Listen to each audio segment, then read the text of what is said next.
Natalie Pinkham has been presenting F1 on Sky Sports for over a decade. In 2021, she became the first woman to commentate on a Formula One session on British television when she led the Sky commentary from Bahrain at the Grand Prix there. In 2022, she created Flackstock, which was a festival in honour of her late friend Caroline Flack, in order to celebrate her life and, of course, raise awareness of mental health issues.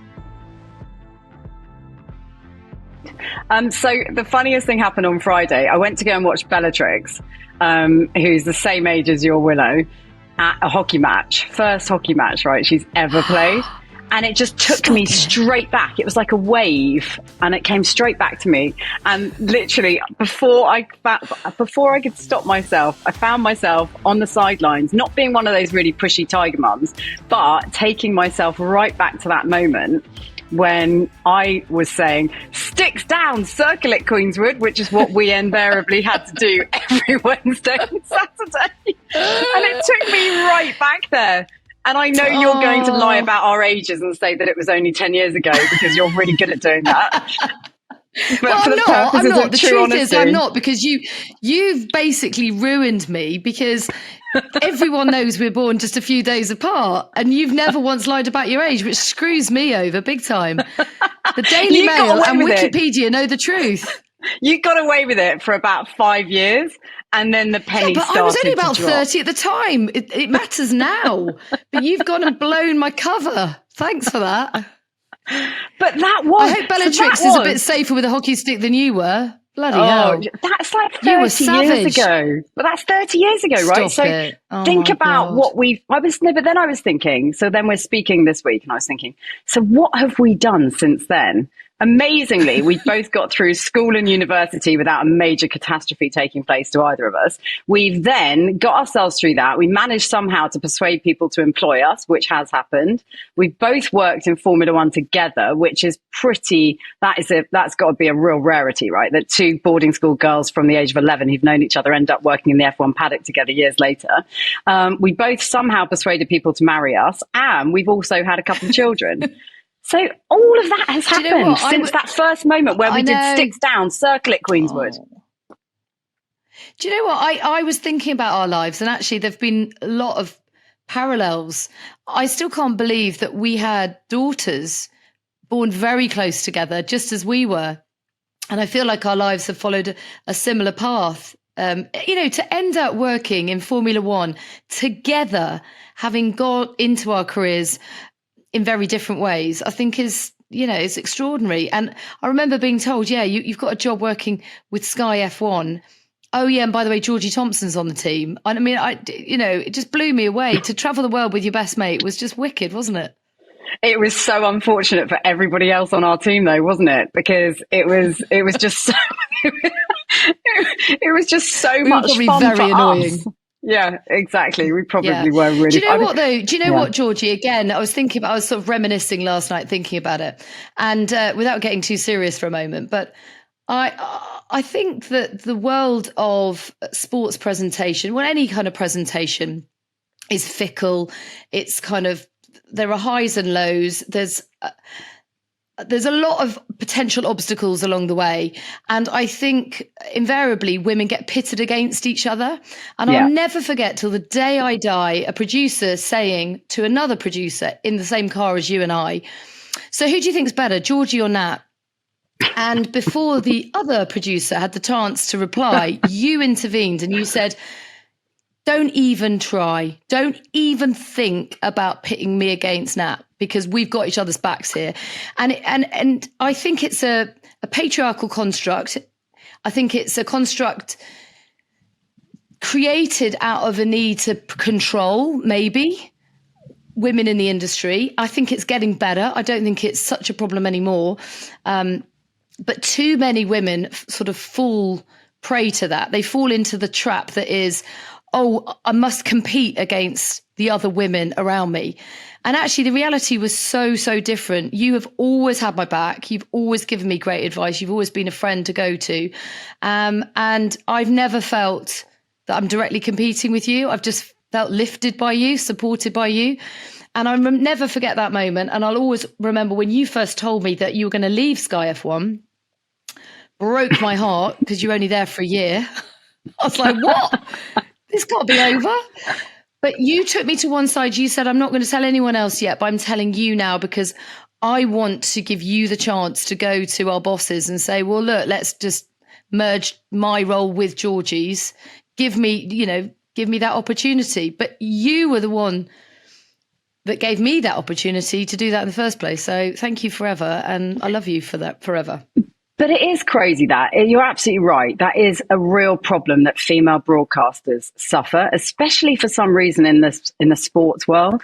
There is this sort of thing that is created by, I think predominantly the male bosses, because they are mostly male in that industry, that they do want to create sometimes this just real division between the females. And actually the irony is that most of the females have had private conversations amongst each other and said, let's never let that happen. Let's not allow that to come 100%. between us, because you just don't want to be living that life. It's just really uncomfortable and really miserable. And no one wants to be thinking about, doing the best job they possibly can with that on their back. It's just not worth it, is it? Well, I mean, I've said this to other girls like coming through now, because I definitely feel a sense of responsibility. Now I'm in my 40s. Oh my God, I admitted it. And thinking about what I do next with my career, I talk to like 20-year-old girls and I say, look, don't fall for this idea that you are in direct competition with other women. You're in competition with yourself. There's room for all of us. It's a whole kind of rising tide lifts all ships. Just be better, be the best you can be, raise your game, but don't get bitchy. And I think actually Queenswood, our school, taught us that. I never felt it was a bitchy school. I felt like it was competitive, but the competition was with yourself. Just improve yourself, push yourself, and actually act as a sisterhood, because my God, the industry's tough enough without, if you don't have support of your female colleagues. So just rally round. And I think we've been really lucky in that. We're good mates with Kirsty Gallagher as well, Sarah Jane, me, Gabby Logan, to a slightly lesser extent. She was always the trailblazer though, wasn't she? Kind of leading the way. Yeah. And we always looked up to her, but I never once felt that kind of, I don't know, that jarring feeling that other girls want on your side. And I say it over and over again, just don't fall for that. Yeah, that's definitely not something that the girls that work in sport want to be affected by in any which way. Like you say, it's hard enough anyway. Do you find sometimes that because you're I'm going to say girl, I mean woman, because we're women in that world, do you ever feel the need to just have to be better, have to try harder, have to know more? I think that was one of the things that I really found throughout my broadcasting career, was that bit where if you ever got it wrong, everyone would come down on you like a ton of bricks in a way that they didn't always do for your male counterparts. And I just don't think we were 100%. So easily forgiven for a mistake. And then you step back from that and you actually think, well, what is it that the fan wants to actually hear or know? And don't be the person that's trying to impart all the knowledge. Be the person that's trying to get the information from the person that has all the knowledge, right? So whoever you're interviewing. And I always saw us as a way of getting information out of people, not the information giver in that sense. Is that how you've seen it as well? The fact that, you find that you sort of question yourself about how can I prove myself even more than a male counterpart? 100%. And I remember having this chat with Gabby Logan as well, because we did a podcast together a few years ago, and she said, look, you feel as if you have to load your questions with answers to prove your worth and justify your position. And I guarantee our male colleagues don't feel the same way, because what on earth makes a male presenter any more credible or reliable in that context of asking those questions? Simon Lazenby, for example, Ted Kravitz, David Croft, they've never driven a Formula One car, yet people don't question their knowledge. And yet, for whatever reason, and this isn't to blame my colleagues, because they are always incredibly supportive, they're amazing, but maybe that is something that I've imposed upon myself. Perhaps I just grew up in that patriarchal society that told me that I didn't really deserve to be there. And that's where this imposter syndrome comes from. And the problem with imposter syndrome is people tell you or ask you all the time, oh, do you ever get imposter syndrome? You think, I don't know, maybe I should, maybe I do. And then it's like a self-fulfilling prophecy. So certainly at the beginning of my career, I would try to like learn as much as I can. I mean, I still do. I try to read everything. And again, that's the advice I'd always give to a young woman or indeed man coming through into the sport, is to read everything as much as you can, just absorb it like a little sponge. But don't feel the need to laden your question with those stats. You know, you don't, if Lewis Hamilton has a fuel flow gauge issue on lap 48, you don't compare it to something that happened, 3 years ago in his career at lap 12 of a different race. You just go, you've had past experience of this. Tell us about it, whatever. But you're absolutely right. We are the conduit. And really what you've got to remind yourself is they're not there to listen to you. They're there to listen to their sporting heroes. And you're just acting as a sort of mechanism for them to do that. I think one of the things that people have as a real misconception about Formula One is how full-on cutthroat it is as a place in which to work. My experience of it, and I know your experience of it is similar, and we can talk a bit about this, is that actually it's just one big massive family, and it's really, really supportive, isn't it? It's almost codependent. It is this sort of traveling mass that goes, it's a traveling circus, right? We all sort of board a plane at Heathrow or Gatwick and go on this journey for sort of 4 days or so to a foreign place. Almost don't see that place because it literally is get out of the airport, get into the hotel, get to the track, do the job, do the show, come home again. It's just sort of describe a little bit about what that's like. And now you don't have me by your side, and you haven't done for a number of years. How are you still doing it? It's completely exhausting. It totally knackered me out after a year, and I thought, I can't see this being my forever gig. How do you keep doing it? It's so relentless. Well, I think it energizes you as much as it exhausts you. And so you go away and physically you do feel knackered, but I think one of the great joys of Formula One is that it's a sport that never sits still. So you are always learning. There's always something new to know. And as a result, it pushes you in ways that I think I certainly enjoy to be stretched. Going back to your point about the sense of community, I mean, I really, really do feel that. And there's fans everywhere around the world who you will never get to meet, but somehow it feels like a giant security blanket. You were my little security blanket for the first year, and now I've got this giant one.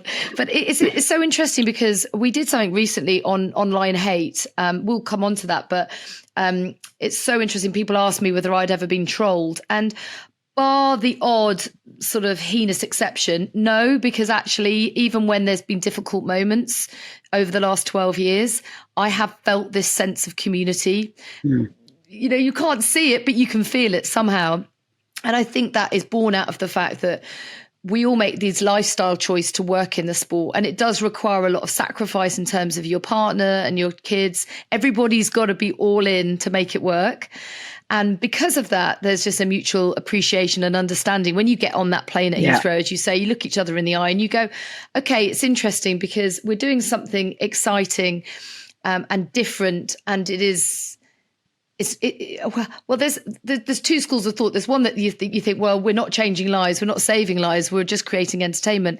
But the other bit that I love about F1 that I don't think you get from any other sport is that they are trailblazers in terms of technology and development.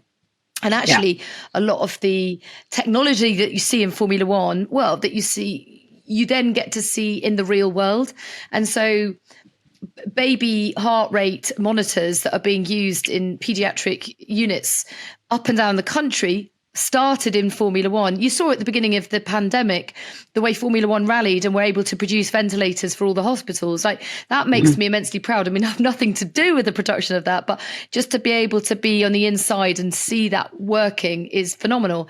And the other thing I always get asked is whether it is alienating in the sense that it is very male.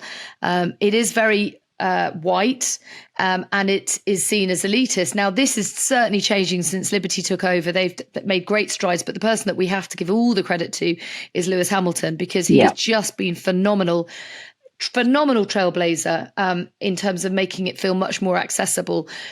not just for people of different ethnicity, but different sexual orientation, certainly different gender. And he is pushing and pushing and pushing and using the fact that he can dominate the front and back pages using his voice in such a positive way. So it does feel much more inclusive now. So when I first started, I remember 5 Live days before you even joined, looking around, not seeing any other girls. And so I can only imagine what it was like for Lewis not to see any other black men in the sport. And he must have felt incredibly marginalised. And that has definitely changed, because I think the sport is a meritocracy, and they don't care where you've come from. They care where you're going. They care about your work ethic. They care how passionate and determined you are. So it is ruthless and hugely competitive, but it is a meritocracy. So if you prove that you're all in, then you'll be accepted and you'll flourish. You mentioned about the sacrifices. It's true of any sport that's this demanding on your time, isn't it? And takes you away from home and makes you travel. In so many ways, it's such a privilege, but it's also bloody hard work. When you're getting on that flight and you're leaving behind your littlies and Wiggy as well, I mean, is there a moment where you go, oh, at least I'm going to get a good night's sleep? Yeah, but you know me, I don't sleep at the best of times. I bloody sleepwalk when I'm in a hotel room. I go, oh my God, I've got a double bed all to myself, and I have to have What was the worst one? What was the worst one you did at school? What was the worst one you did at school? I was trying to remember the other day. I remember going, yeah. Well, you were in Clapham South at the time, and I was up in oh my God, I remember your. No, you were in South and I was in Waller. You were in South and I was in Waller. You were in Waller. You were in Waller. Sorry, I was in South. Yeah, well done. Oh my God. And I went down the dormitory. Basically, the whole of South were late for breakfast, and it's because I'd gone to because do you remember we used to have to put our school uniform at the end of our bed, like folded up really, really neatly, and then you had to put your uniform on, and you had to queue down the corridor, and then you were released to go and get your breakfast. And the whole of Clapham South were late for breakfast, and everyone was kind of coming out of the dormitories going, where's our uniform? And I suddenly had this like realization moment. I said to our head of dorm, I know where the uniforms are. And she was like, what do you mean? I went, I gathered them up in my sleep. I thought I was helping. I had gone to all the dorms and picked up uniforms, and I said, just go down to the last bathroom on the left. And sure enough, there was a giant pile of uniforms in the bath. So they had to go through them all and look for the labels and then give them back to all of the... What a nutter. That was just one of like many. The amount of times you sleptwalked was just insane, wasn't it? It was just. Did you ever grow out of it? Did it ever just pass by in the end? No. You need to ask Wiggy. He is like. Oh no, I have asked Wiggy. Honestly, there's some darkness there. There's some darkness there with a couple of those stories of how you sleepwalk. Yeah, it gets really just crazy, isn't it? Why are you shouting at me? Yeah. He'll shout at me and I go, why are you shouting at me? It's not my fault. He goes, you don't live with it. I said, well, I do. And he goes, no. When I'm in the deepest sleep and you yell out, I literally think someone's broken into the house, and he like jumps out of bed in his pants, ready to fight. What an image. Have you ever done it in Formula One? Oh my God, so many times. So many times. I mean, I've evacuated hotel rooms. Yeah, hotels. I remember going from my hotel room in Austin. I rang downstairs and I told the woman that there was a flood and, there was some sort of water leak and it was flooding the hotel. And so she was like, ma'am, have you been drinking? And I said, absolutely not. I'm telling you the truth. You need to get everyone out. So she starts evacuating the hotel. Then I wake up and go, oh God, guys, I'm really sorry. Come back in. It is honestly, it's ridiculous. I remember one time. One time though, when we were on a plane somewhere or another. I can't remember where we were going to. And you actually said you felt it was an opportunity. This is before kids, so it's a completely different thing. Yeah. But I mean, you have always had a problem with your sleeping, for sure you have. But you said that you found it so much easier to sleep on a plane with all of us around you, because then you had people around you. And that security blanket thing that you were talking about as the bigger picture of the F1 thing. I mean, that goes down to the tiniest little thing, isn't it? Which is actually you being able to sleep on a plane and actually getting sleep because you feel secure because everyone's around you. It's extraordinary, isn't it? There was definitely a sense of safety, knowing that other people are awake as well. Like, I remember having to go to hospital, and I remember sleeping the best night ever in hospital because I knew doctors, nurses were around. So a psychologist would probably have a field day with that and go, oh, right, well, let's dig down into that. But for some reason, I need to feel safe, and I don't like to feel like I'm the only one awake in the world. Yeah, it's weird. What about the travelling bit of it, though? Because it is such a big ask. I mean, how many races now a year, and how many are you doing? How many weeks away are you away a year, do you think? So it's so we're looking at 24 races next year, which will be like a world record. Insane. And I do about half. And so I do probably around 8 instead of Simon. So 8 of them as the main anchor, which is great because I feel like my career needs that. I need to be pushed, and it really keeps you on your toes. You have to work much harder. Respect Laser so much more now. He's actually Who thought you'd ever say that? And then so I probably do about half, but I definitely, going back to the thing about leaving the kids, God, I get that sicky, anxious feeling in my stomach probably about 4 or 5 days out. And I know Willow really feels it. Like, Wilf is much more like his dad. He doesn't show emotions as much, but I'm sure he feels it. But as long as I bring him some sort of tap back from the country, he's normally pretty happy. Willow, on the other hand, absolutely hates it. And she's so sweet. I mean, she starts talking. She's already talking about me going to Mexico. And she's dreading it. She said, Mum, I just hate it. She's a real home girl, and she loves it to be the 4 of us in the house. She just loves that. Wiggy's away at the moment with work. So we're like passing ships. We're like, it's a perfect marriage. We never see each other. But I do find it really hard to leave the kids. And then when I get there, I just try to keep my head down and work hard, because obviously working hard, the time goes quicker. But I don't want to rush it either, because it is a privilege to work in the sport. And you get there and it feels really foreign to be in a random hotel bed. It was that horrible feeling where you wake up and you go, right, where am I? Where am I? And it takes you like 3 or 4 minutes, sometimes 10. You go, shit, oh yes, I know where I am, Bahrain or wherever it is.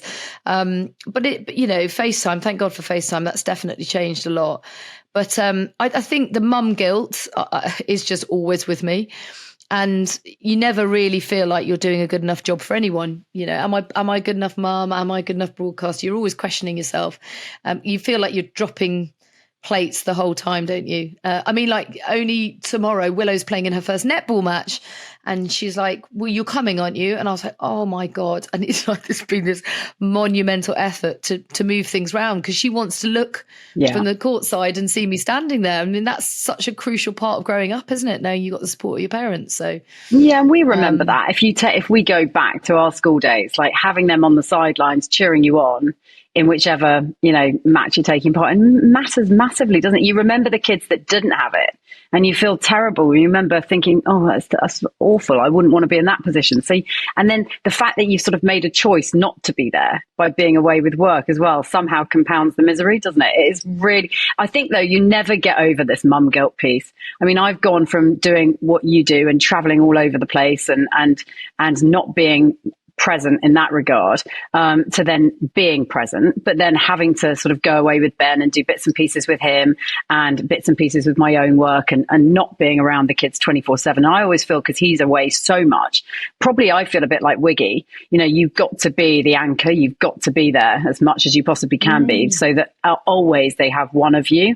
And it does create these, I don't know if you guys have it. We definitely have it. You do have these moments of complete resentment towards the other person for being able to go and do that, and then sort of come back into the party, and then they want this sort of big fandango when they come home, and you feel like, well, no, I'm keeping it all together, and this is our routine, and you've just rocked it by coming home and throwing everything up in the air.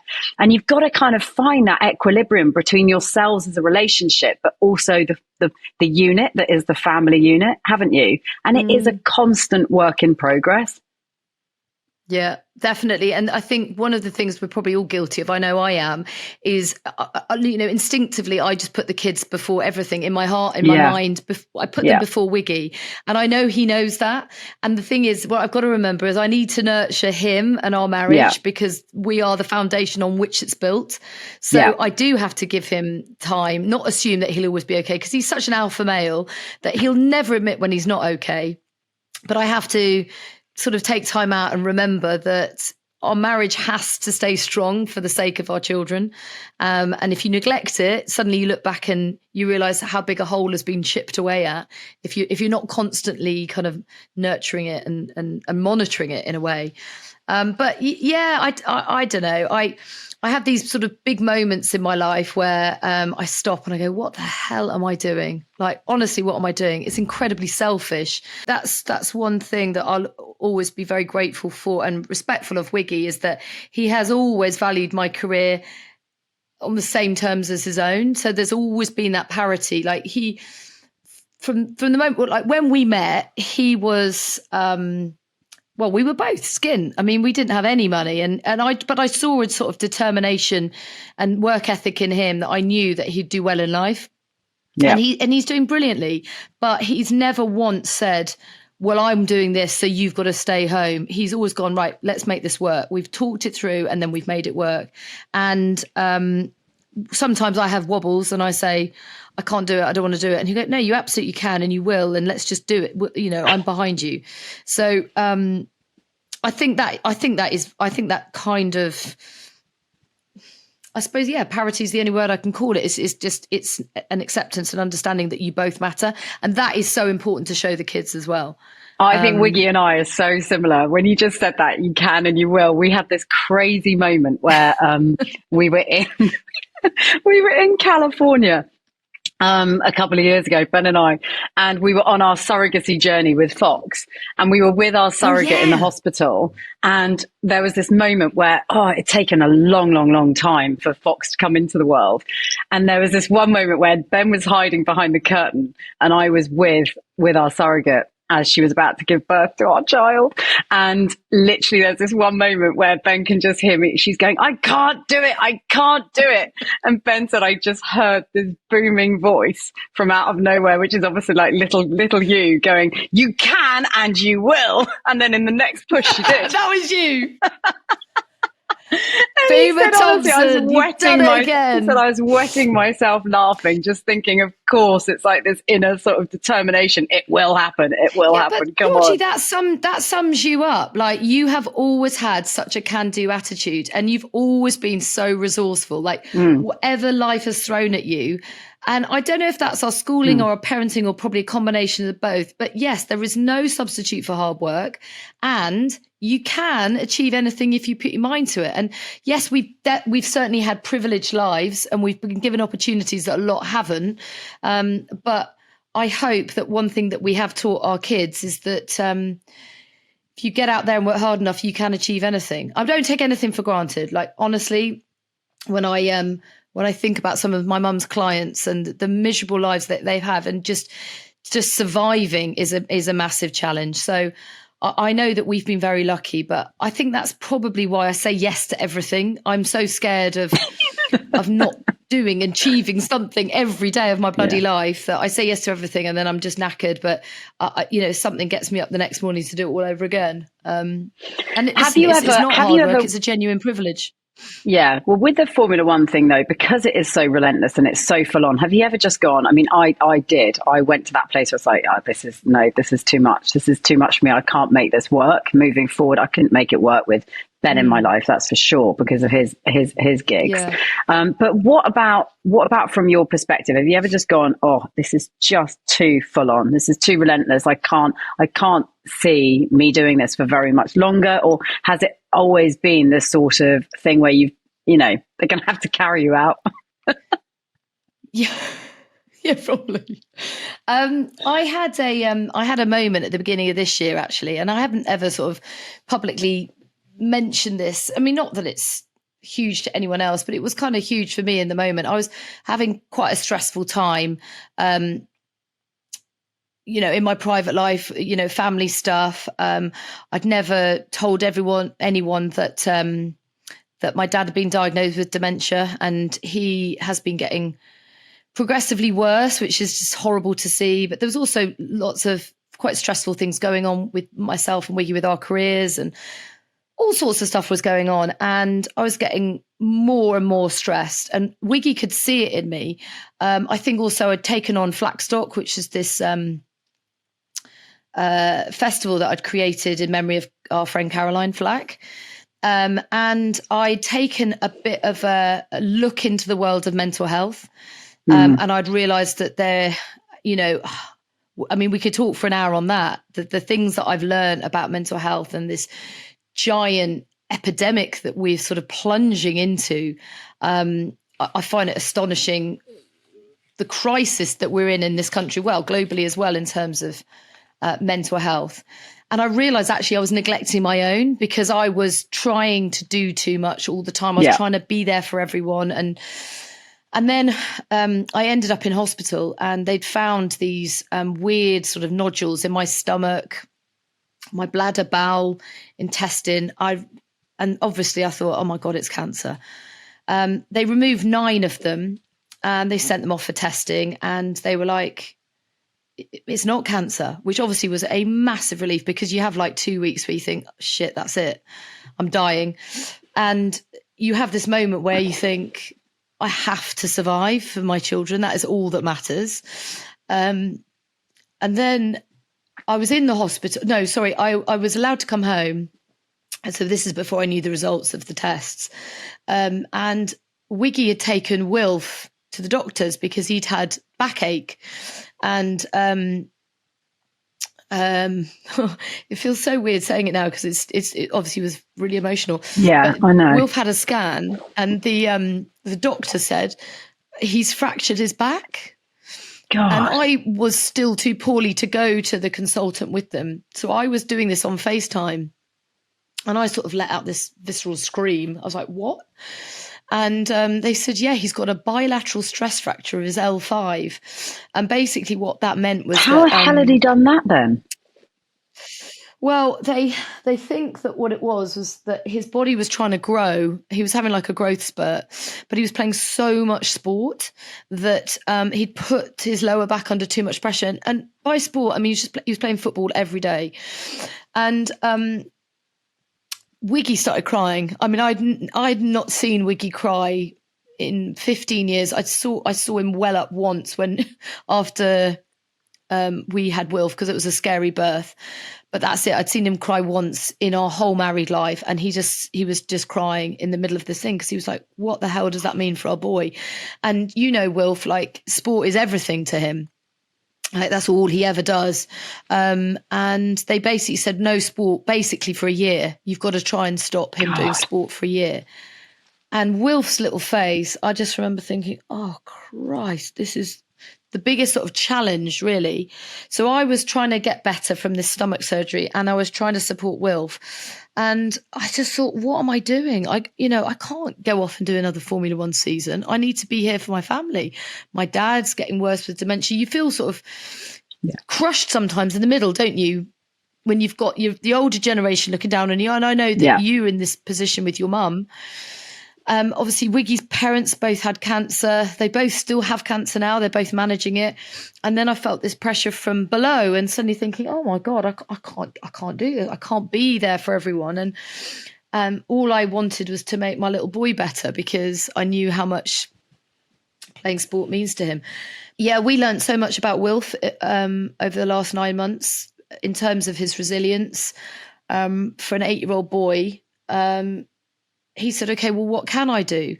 And the consultant said, well, you could play table tennis, but you can't bend down to pick up the ball. So we bought him a little miniature table tennis table, and he put it in the spare room in our house, and he folded it in half, and a bit like Forrest Gump, he taught himself how to play table tennis. He just hit a ball against the other side. And now he's set up a league in his school. They've got over 100 members of this table tennis league. And he is phenomenal. Table tennis. I played him the other day, thrashed me. I always thought I was quite good at it.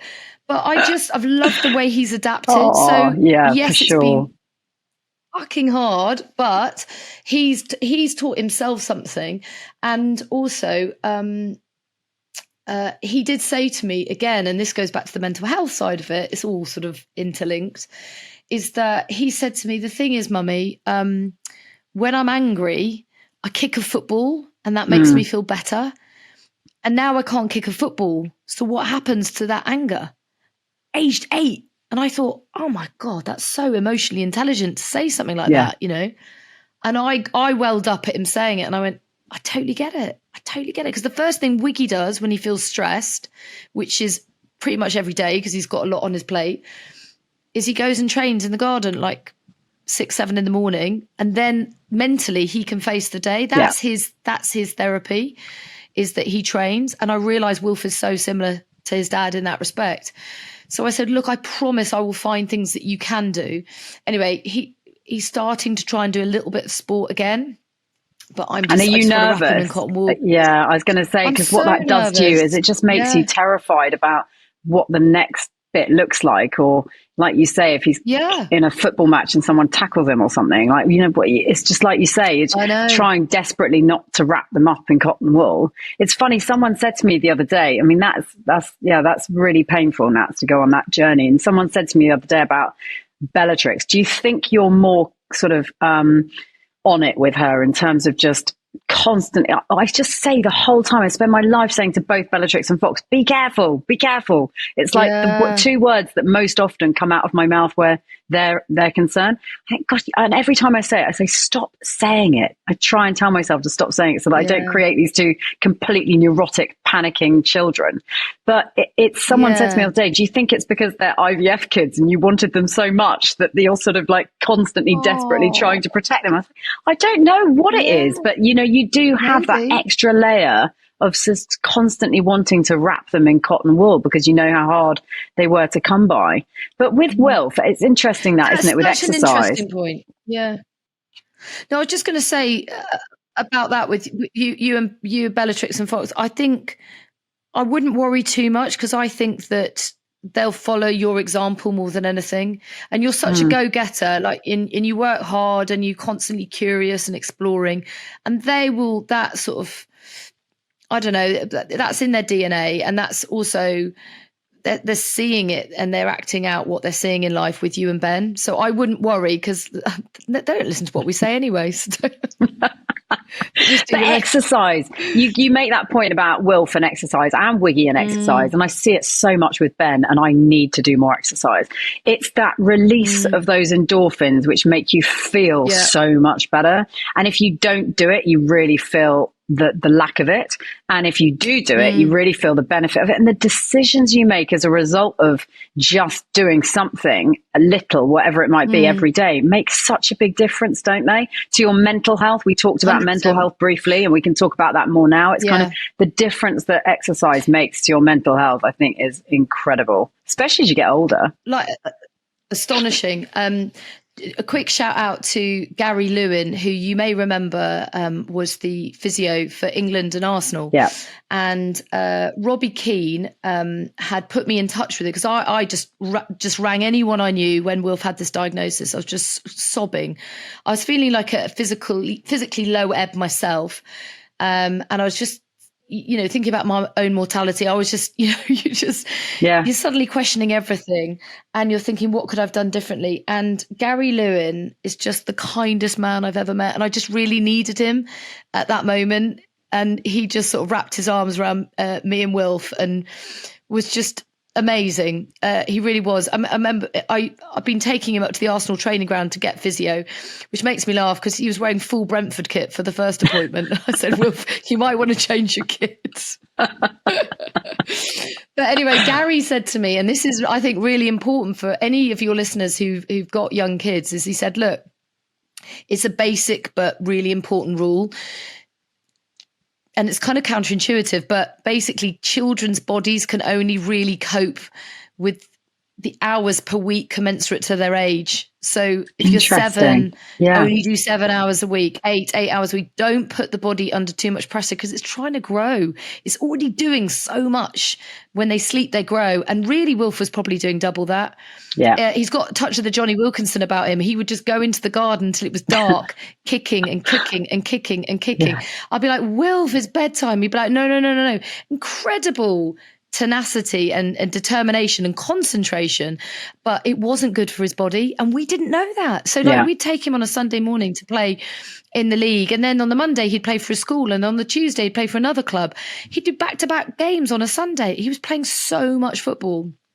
And it's really when we stripped it right back to one of the things I really hope, and we know we're going to have to manage this probably for the rest of his life now, but one of the things that we've learned, and hopefully he's learned, is to listen to his body and look after his body. And unfortunately, he's had to learn it a lot younger than we wanted. I mean, Gary hadn't seen any, he's seen loads of footballers with this injury, but mostly around puberty age. He'd never seen it as someone as young as 7. So that was strange. And, people have asked me, is it about bone density? No, it's genetic. I've always struggled with lower back pains, and I've had to manage them. And so has Wiggy. And actually, other kids may have this problem, but they haven't pushed their body to the extent that Wilfie had because he played too much sport. So you might have a weakness there, but not know about it because you're not playing ridiculous amounts of sport. But in terms of sport for mental health, I've had to really manage his mental health as much as his physical in this whole process because, kids want to run. They just want to play sport and they want to feel free. And every 5 minutes, I'll be like, no, Wolfie, don't do that. The kids want to go and jump on a trampoline. That's the worst thing for his back. Anything with impact. And it's, I've always been like the fun police for him over the last 9 months, which is horrible. And he just wants to run. He loves cross country, all of that stuff. So that's been hard. But I think back to your earlier point about it helping with mental health, you've just got to find the thing that works for you. And I remember when Caroline died, we were plunged straight into lockdown, and I couldn't get my head around the fact that one of my mates had committed suicide. I couldn't understand it. Hated myself for not seeing, more of the warning signs. When I look back over my messages, there were red flags, but of course you don't think it at the time. You think, no, well, you know what she's like, life and soul of the party. You wanted to be around her. She had such great energy, so much fun, always laughing. But yes, I beat myself up about it even now. At the time when we plunged into lockdown and I couldn't come and see people like you, couldn't go and see people like Kirsty and other of Flacky's mates, I found it really, really hard. And I'll never forget this one night. I seem to remember, I don't know where, I heard it on a podcast. I think it might have been James Haskell's podcast. Just go and do some burpees. So I never forget, I went out into the garden and it was absolutely drilling down with rain. And I did 100 burpees in the garden. And suddenly I had some clarity. And I can't explain it, but I came back in the house and I suddenly had stopped crying continually. I kept trying to hide the fact I was crying so much about Caroline from my kids.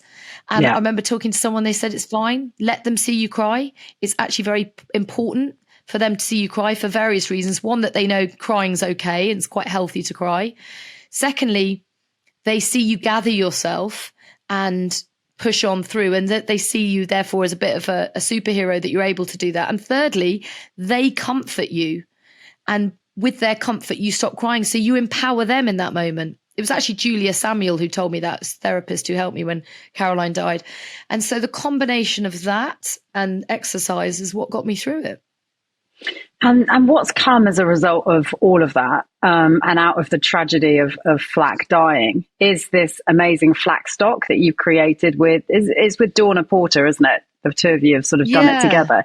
I mean, that, like you say, I mean, you just don't ever say no to anything. So it's literally, what's the next challenge? What's the next thing? What's the next thing I can do? And actually it comes from the best place, because all you want to do is help, and all you want to do is, try and solve the world's problems. And I know this about you. So with that in mind, though, I mean, what has that given you? Because we obviously, Flack has gone, but she has this legacy now, and it's this legacy piece about mental health. I mean, how have you been able to fill that void? It's impossible, but how have you been able to counteract it slightly? Yeah, I mean, I definitely haven't filled the void. But I remember Julia Samuel saying to me, one of the best things you can do now, because I was like, what can I do? I feel like I've failed in many respects with her. What can I do? And she said, well, one of the really important things you can do is you can keep in constant contact with her mum, because all the noise will fade and then she'll feel very alone that she's lost a daughter. And the same with Jodie, her twin sister. And then I thought about this idea of the festival and I thought, well, why not? Why can't we do it? Because we never had a memorial for her because of COVID. And then I reached out, as you say, to Dawn, to Anna Blue, Sarah Harris, well, Tykif now, but Harris is her maiden name, TV producers. Tell you one thing that Caroline was brilliant at. She was a great people collector and she had all sorts of interesting friends, all with different talents. And wherever I've gone to reach out for support with this, the door's opened. It's just blown wide open because people loved her. And she has, like there'll be a music producer that wants to support. There'll be a booker, Liz, who wanted to help book the music acts. And people were just coming forward and like offering other bits. So it's been incredibly therapeutic. It's been a sort of creative outlet for a lot of us. It's been a way of mourning her. But it's also been quite... it's been a massively steep learning curve for me, but it's also been quite intimidating, if I'm honest, because suddenly I have taken a peek into this whole world of mental health. And I'm trying to support someone else close to me at the moment. And I'm just desperate for them not to go the same way that Caroline did. And I'm realizing just how bleak it is out there in terms of getting support. 1 in 6 working adults are on waiting lists at the moment for mental health support in the NHS. 1 in 6. I mean, that is astonishing. And the waiting time for that support is 9 months. Wow. Well, I'm sorry, but there's going to be a lot of suicide in that time. Yeah. It's too late. And what we're finding, and this is just from our work in Flackstock, because we've had so many incredible people, both in terms of mental health professionals, but also people struggling with their mental health, have come to us and said, the system's broken and something has to be done. And interestingly, people come up to me the whole time and go, oh, I'd love to support Flackstock because I've lost a brother, a sister, my wife lost her best friend. There'll always be someone's got a story. And what I think we need to do, really need to push with this is the regulations around the quality of care has to be improved, because you know how we have like an official regulatory body, the GMC, with in the medical sector. There is nothing like that for mental health. So you've got a lot of rogue professionals, in inverted commas, offering the help. So, often misdiagnosing the problem and making the problem worse. And so there has to be an adherence to clinical standards that we see across the board in other parts of medicine. But I think the thing that's really dawned on me as well with this other person who's very close to us is that, it sounds an obvious thing to say, but if they've got a broken arm, we go and put it in a plaster and we fix it. You can't see this problem. And by the way, it takes constant and long-term maintenance, and you have to be in it for the long game. And that's, I think, the exhausting bit, that there is a massive ripple effect on everyone around in terms of mental health. And just because there's an outward smile doesn't mean it's fixed. Often that's actually the scariest point you get to, because once they're smiling again, it's almost like they're at peace and they've made their decision.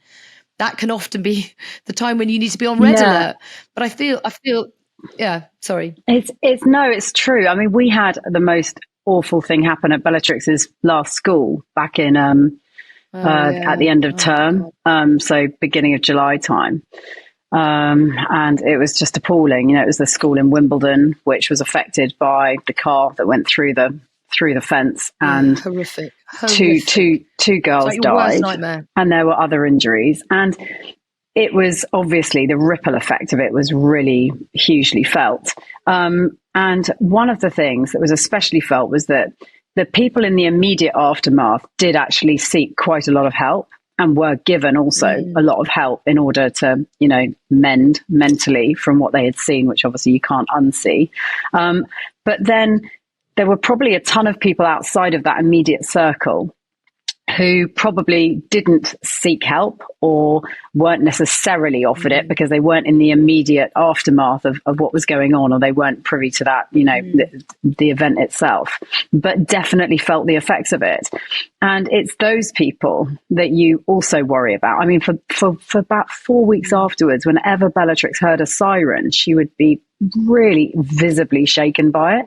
And you don't think of that in the first moments afterwards, because you think, oh, thank God we've just got through it and she's not hurt and she's unscathed and we haven't been caught up in it in that really direct way.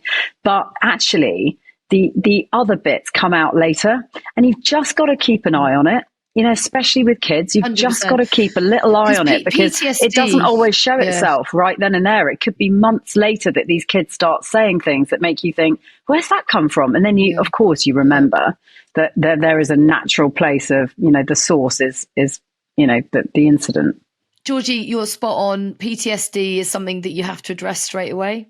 And the problem is that a lot of people, they think they're going to be fine and they're going to be okay.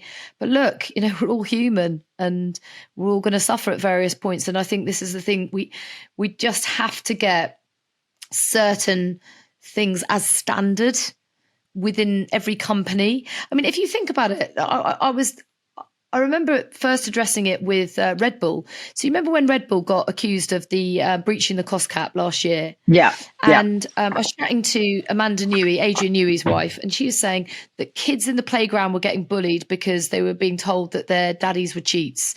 Wow. And she said the ripple effect of this was huge. And they were coming home saying that, daddy, if you cheated or whatever. And what we've got to recognise is that it's a basic human right to have decent mental health support. It's something nearly 80% of absenteeism is because of poor mental health. So if you actually think about it, if you're investing to support those within your team and within your company, you're going to get better performance out of them anyway. And it's the same with Formula One. You've got to invest in your team from a mental health perspective, because with 24 races on the calendar, it is too much. It's too much for anyone to cope with. And we did a talk at Red Bull, myself and Ruby Wax, because Ruby Wax has obviously had a very difficult history of mental health problems. And she was amazing, but she was like, it is a massive, massive problem in this country, and we have to get on top of it, because it's people say we're on the brink of an epidemic. I think we're deep into the epidemic. Yeah. Honestly, just anecdotally, what I've heard, what I've seen, so many positive things have come from Flackstock, but it almost feels like we've peeled a plaster off a massive sore, and we now have a duty of care to do something about cleaning up that sore for Caroline's legacy, but also because we've started a festival which is addressing those problems. And by the way, it's still the only mental health festival in the whole of Europe. No one else is doing it. And we realize how much of a need there is for it. But, when people come up to me at the festival and they say, I've been having suicidal thoughts, I just feel, oh my God, I'm not professionally equipped. I don't have the answers that you need. And that's a lot on you as well. That is a lot on you. And I know you're the type of person, that's the problem, to take that away with you. And well, you don't sleep on it because you don't sleep, but to take it away and definitely think on it. Yeah. I mean, that is something you're not going to leave behind, right? You can't leave that behind. No, and you can't. And that's been one of our main motivators to do it again. We're doing it again next year. But one thing I am really excited about and proud of are the amount of people that have offered to come on the journey with us. Big companies, McDonald's, Coca-Cola, Mercedes, they all want a part of this, because they say not only does it matter internally, but also externally, we want to be the company that does the right thing by our employees, but also for the bigger picture. And again, I come back to Lewis. He puts so much emphasis on mental health. Mind, one of our charities that benefit from Flackstock, is the charity partner for Mercedes now and going forward, and they're fully in. They're so invested in it. Now, if we get the support of these big companies, I know we can do great things, but I just do, on a personal level, I do have to delegate a bit more. Because I remember walking through the festival, and I was holding hands with, my mum had Willow, and I was holding Wolfie's hand, and we were just walking through the festival together. And people kept sort of tugging and tapping and, asking questions and stuff. And totally to be expected. But I mean, I think maybe it overwhelmed me slightly because I was a bit like, oh my God, And then Wilfie was pulling my top and I said, what is it? And he just burst into tears. And he very, very rarely does that. And I said, what is it? So I took him to one side. He said, why does everyone need to talk to you? You're my mummy. And I said, oh my God. And I realised in that moment, I can't be trying to do it all. I need to delegate a bit more. And I don't have the answers. I want to be able to support, but I don't. So what I'm trying to do now is get more and more people on the committee and professionals that know what they're talking about. But every professional that I have spoken to, honestly, Georgie, has frightened me to how much work there needs to be done. There is just a mammoth task ahead. Even if you have the money to pay for treatment, and by the way, it's astronomically expensive, so very few people do. But even with that, it's a very, very long process for someone who's very poorly to get well again. And, Flacky there were just so many things for her that went wrong, and it was catastrophic. And she did calamitize things in her own mind, but I don't know many people that wouldn't have been affected by what actually happened to her. And she took the way out that she thought was the only option for her, which is just brutal. It's a privilege and it's an opportunity for us to build Flackstock into something really special and lasting. And I want Flackstock to continue long after we've all gone. I want this to be something that our kids talk about and they say, oh yeah, that's where the coming together of hearts and minds, music, comedy, dance, everything that makes us feel joyous and makes us feel alive, and just a safe space for people to talk and be together and cry if you need to, laugh, and just be yourself without any judgment. Performance tips for how you can perform better every day. How can a regular person perform better in life every day? What's one thing they could do? Well, what I try to do is have like a little mini routine in the morning and become a little bit fixated on this, but I think it's a really good way to sort of get the old engines revving. Wiggy and Wilf are terrible morning people. They don't wake up for like half an hour. Willow and I are like, morning. We're like those really irritating people first thing in the morning. My brother's even worse because he did morning breakfast radio for like 20 years. He is so annoying in the morning because he's just so hyper. And I'm probably somewhere between Sam and Wiggy. But what I try to do is a little mini routine. And in that small way, you feel that you've ticked a few boxes for yourself. So I always have a green tea when I wake up. That gives me a little bit of caffeine, not too much. Drink loads of water and a bit of exercise. If I can, I'll do a little bit of stretching. I get the kids to do a bit of yoga with me in the living room. Like Wilf's like, no way. Willow's like, oh yes, I'm in. So try and do a bit of that. I do all of the above as well when I'm at a racetrack, whenever I'm away for a race weekend. So I'll put on a podcast. I'll do some yoga in the hotel room. You actually don't need much room at all to do exercise. So you can do, Wiggy assures me that burpees is like the most complete exercise and it takes up the least amount of room. So you can do like 20 burpees and then a load of yoga. And I've got one little video that I just watch on repeat and I do that in the hotel room. And then I just feel like blood is flowing and movement is so important and you're hydrated. So you've glugged a load of water, done your green shake and your green tea, and then I'm buzzing. Only you can make really burpees. Well. Only you can make burpees sound like a positive thing. Nobody else likes them, just you. Okay. Wiggy does. Trust me. He's ridiculous. Nat, thanks. It's been amazing. It's been really nice to catch up. Actually, we've had a really good catch up. I knew this would go on. I knew we'd like program ourselves in for an hour and end up doing 2. Georgie, honestly, I love you so much. I always say to Wiggy that you're one of those mates that it doesn't matter if I don't see you for 3 months or 3 years, it always feels the same when we reconnect.